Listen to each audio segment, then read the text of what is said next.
High court ने UP assistant professor पुनर्परीक्षा के मूल्यांकन को केवल 5 विषयों तक किया सीमित। शेष 28 बेदाग विषयों के उम्मीदवारों को दी राहत। इलाहाबाद हाईकोर्ट के उत्तर प्रदेश शिक्षा सेवा चयन आयोग के असिस्टेंट प्रोफेसर उम्मीदवारों के लिए सभी विषयों के पुनर्परीक्षा आयोजित करने के फैसले में महत्वपूर्ण बदलाव किया है। जस्टिस सौमित्र दयाल सिंह और जस्टिस स्वरूपमा चतुर्वेदी की खंडपीठ ने फैसला सुनाया कि संपूर्ण लिखित परीक्षा को रद्द करना अनुचित है, क्योंकि पेपर लीक के सबूत स्पष्ट रूप से 33 में से केवल 5 विषयों तक ही सीमित थे। हाईकोर्ट ने यह आदेश एकल जज के आदेश के खिलाफ दाखिल विशेष अपील पर पारित किया।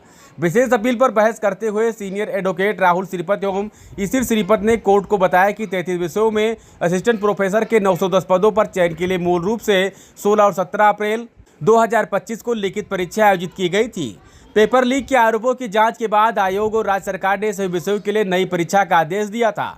जांच में आयोग के एक संविदा कर्मचारी महबूब अली और शॉर्ट लिस्ट किए गए 18 उम्मीदवारों की संलिप्तता का खुलासा हुआ था।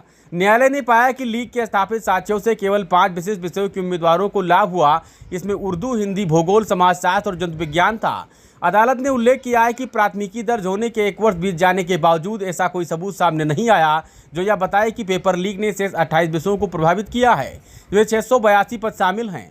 हाईकोर्ट ने कहा है कि दागदार और बेदाग उम्मीदवारों को अलग अलग किया जा सकता है। यद्यपि न्यायालय ने अंतिम समय में होने वाली असुविधा से बचने के लिए 18 अप्रैल 2026 को निर्धारित पुनर्परीक्षा को जारी रखने की अनुमति दी, लेकिन इसमें बेदाग उम्मीदवारों की सुरक्षा के लिए सख्त निर्देश जारी किए गए हैं।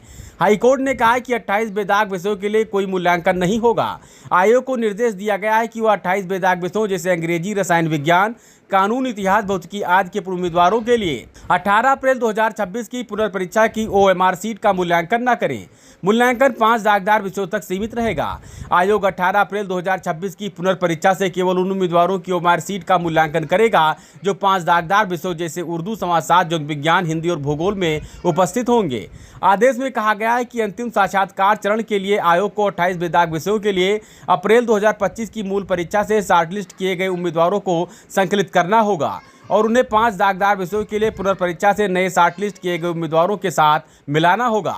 कोर्ट ने इसी के साथ विशेष अपील को आंशिक रूप से स्वीकार कर लिया है, जिससे यह सुनिश्चित हुआ कि कदाचार से प्रभावित विषयों के उम्मीदवारों को अनुचित रूप से दंडित न किया जाए।